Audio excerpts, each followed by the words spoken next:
We're seated here as members of the Civil Society Organizations Reference Group in Arusha, where we had come to attend the African Grant Makers Network meeting 2015. But we felt it was important to take a break from the meeting to address an important and pertinent issue, something we are very concerned about, released by the NGO Board last week. So this is our right of reply. This is a joint statement of the Civil Society Organizations Reference Group, CSORG, Interreligious Council of Kenya, and the National Council of Non-Governmental Organizations in Kenya on the proposed amendments to the PBO Act 2013. As we sit here, we are perturbed by a statement released by the NGO's Coordination Board to the media to the effect that jointly with the Ministry of Devolution and Planning, the board has submitted proposed amendments to the PBO Act to the Kenyan National Assembly. Equally disturbing is the claim in the statement that the task force on the proposed amendments to the PBO Act recommended that the law be amended before its operationalization. This is based on a report that we are yet to see, that is yet to be made public, over 1 month since it was handed over to the Ministry of Devolution and Planning.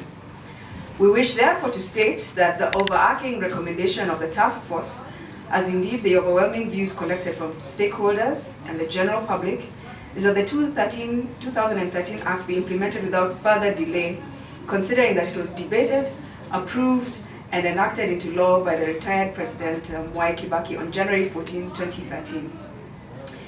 Indeed, in all the public hearings that the task force conducted throughout the country, all the presentations and memoranda submitted by the various stakeholders were unanimous that only immediate commencement implementation of the Act will help consolidate the gains that Kenyans have made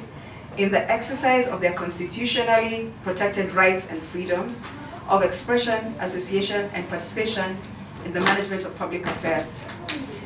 Not only did we have representation to the task force, we as the CSO reference group attended and documented on video and audio all the regional and stakeholders meetings, with the exception of the meeting with the members of parliament.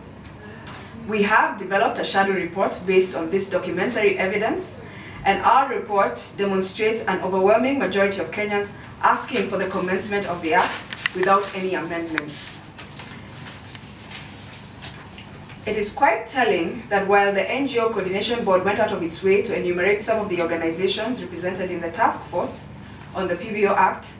the Executive Director of the NGO Coordination Board, Fazul Mohammed, found it convenient not to point out that he too, who was a member of the task force, and they were represented twice, there were two representatives from the NGO Board and the task force,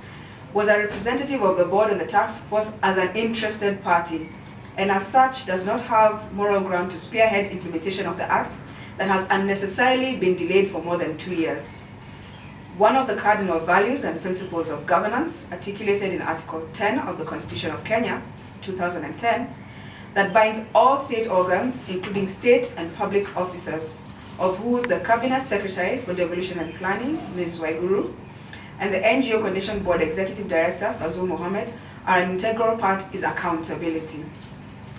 Despite the clarity of such constitutional ethos of governance, the Cabinet Secretary and the NGO Coordination Board ED have again chosen not to be guided by the obviously compelling rights of the public whose resources were spent on the task force to make the report public, in complete and arrogant defiance of Article 35 on the right of the public and stakeholders to information. The CSO Reference Group, the Interreligious Council of Kenya, and the NGO Council wish to point out that right from the time of their appointment, the Cabinet Secretary for Devolution and Planning and the Executive Director of the NGO Coordination Board have acted with such impunity against the civil society as though they are above the law, including the supreme law of the land. A case in point is the obtaining situation of the NGO's Coordination Board, where the term of all the directors, save for that of the Executive Director, expired on March 15th. Yet Fazul Mohammed has the audacity to claim that the board reviewed the task force and recommended and has since forwarded the proposed amendments to the Attorney General and the Clerk of the National Assembly for inclusion into the Miscellaneous Amendments Bill of 2015. Mr. Mohammed owes the public an explanation as to who else other than himself sat in the board that reviewed the task force report and its recommendations and forwarded the proposed amendments to the Attorney General and the Clerk of the National Assembly for inclusion into the Miscellaneous Amendments Bill. His eloquence when deregistering NGOs for not abiding by due process is not matched by due diligence when he purports to be executing decisions of the board that does not exist. It is the position of the CSO Reference Group, the Interreligious Council, and the NGO Council that any decisions that the NGO Coordination Board has made after the expiry of the term of the board, including the alleged deregistration of some NGOs, are null and void, as it is only the board that is mandated by the law to make public policy decisions. The letter and spirit of the NGO Coordination Act of 1990 that established the NGO Coordination Board did not envisage a situation now at the board where one man sits with the secretariat and claims that whatever decision is made at such staff meetings is a decision of the board. There cannot be a board without directors, and Fazul Muhammad should be aware that whatever decisions he claims to have made and have been made by the board are challengeable in court. We, the CSO Reference Group, the Interreligious Council, and the NGO Council wish to reiterate our demand that the Cabinet Secretary for Devolution and Planning comes out of her self-constructed cocoon and makes the report of the task force on the proposed amendments to the PBO Act public. It is only through the immediate commencement of the Public Benefit Organizations Act, without unwarranted state-instigated amendments, that the civil society can consolidate the gains and deepen its collaboration and respectful partnership with the government in serving the public. Immediate implementation of the law will also go a long way in unshackling the NGO Coordination Board from the current shenanigans